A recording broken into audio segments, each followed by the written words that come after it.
আসসালামু আলাইকুম রহমতুল্লাহি অবরাকাতু।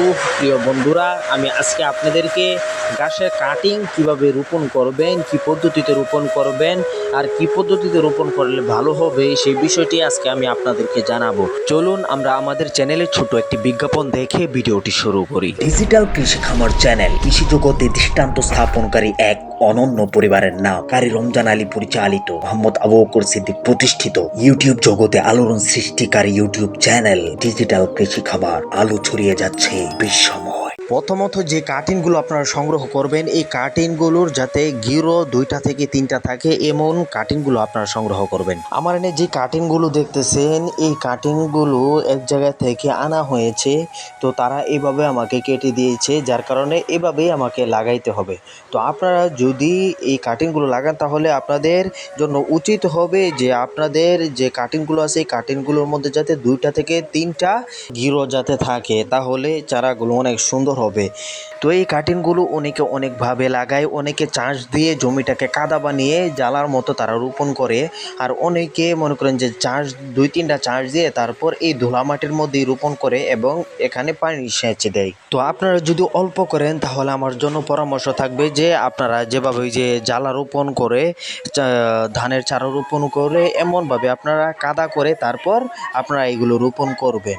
আর যদি আপনারা একটু বেশি পরিসরে লাগান তাহলে 2-3টা চাষ দিয়ে তারপরে এখানে 1 হাত অথবা 1.5 হাত দূরে দূরে আপনারা এগুলোকে রোপণ করবেন। আর এগুলো রোপণ করার পূর্বে আপনাদের একটা জিনিস লক্ষ্য রাখতে হবে যে এই কাটিংগুলোর গুঁড়ির মধ্যে যে জায়গা দিয়ে চারাটা উঠবে ওই জায়গাটা উপর সাইডে রাখতে হবে। এখন আপনারা বলতে পারেন যে ভাই আপনি আমাদের কি পরামর্শ দিচ্ছেন যে 2-3টা চাষ দিয়ে তারপর এটা লাগাবার জন্য, আর আপনি দেখি চাষ ছাড়াই আপনি রোপণ করে দিয়েছেন।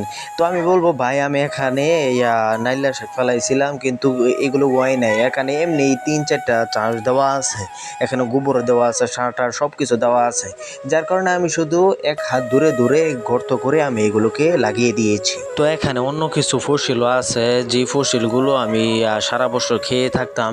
তো এই ফসিলগুলো আমি চাচ্ছি যে ওই সাইডে নিয়ে, যেই সাইডে সবচেয়ে ভালো হবে, ঘাস ফলবে ভালো, ওই সাইডে আমি রোপণ করব। তো এই সাইডে আমি আস্তে আস্তে রোপণ করে দিচ্ছি। আস্তে আস্তে এই ফলনগুলো আমি স্থানান্তরিত করে ওই পাশে নিয়ে যাবো গা, আর এই পাশে আমি এই ঘাসগুলোই লাগাবো। আর এই ঘাসগুলো কিভাবে রোপণ করতে হয় তা হাতে কলমে এখন আমি আপনাদেরকে দেখাবো। দেখেন, প্রথমে আমি গর্তগুলো সুন্দর করে খুদে নিচ্ছি। আর এই কূপ দেওয়ার সময় আপনারা দেখেন যে এখানে 3-4টা 4-5টা চাষ দেওয়া ছিল, যার কারণে একদম ধুলদুলা।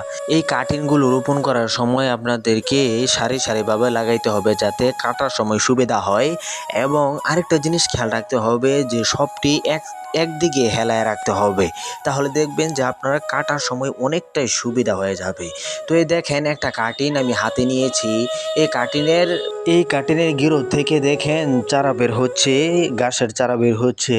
তো এটাকে দেখেন আমি কিভাবে রোপণ করি। যে একদিকে মানে প্রথমে মাটিটাকে সুন্দর করে সরায় তারপর একদিকে হালাই দিতে হবে, আর লক্ষ্য রাখতে হবে যে গিরোটা যেন মাটির সাথে লাগে। আর গিরোটা যদি মাটির সাথে না লাগে তাহলে তো শিকড় বের হতে পারবে না, আর শিকড় যদি বের হতে না পারে তাহলে আপনার চারাই হবে না। তো দেখেন কি সুন্দর করে আমি এগুলো লাগাই দিচ্ছি। আর অনেকগুলো আছে আমার এখানে, এগুলোকে আমি আস্তে আস্তে অর্ধেক ক্ষেতের মধ্যে আমি লাগিয়ে দিব। দেখেন কত এক সাইডে আমি হেলায় রাখছি যাতে কাটার সময় অনেকটাই সুবিধা হয়, যেটা আমি একটু আগে আমি আপনাদেরকে বলছিলাম আর কি। তো ভাই, কাজের ফাঁকে ফাঁকে সময় নষ্ট করে সব ভিডিও তৈরি করে যাতে আপনারা শিখতে পারেন, তো আপনাদেরকে আমরা শেখাই, আমাদের তো কিছু চাওয়া থাকতে পারে।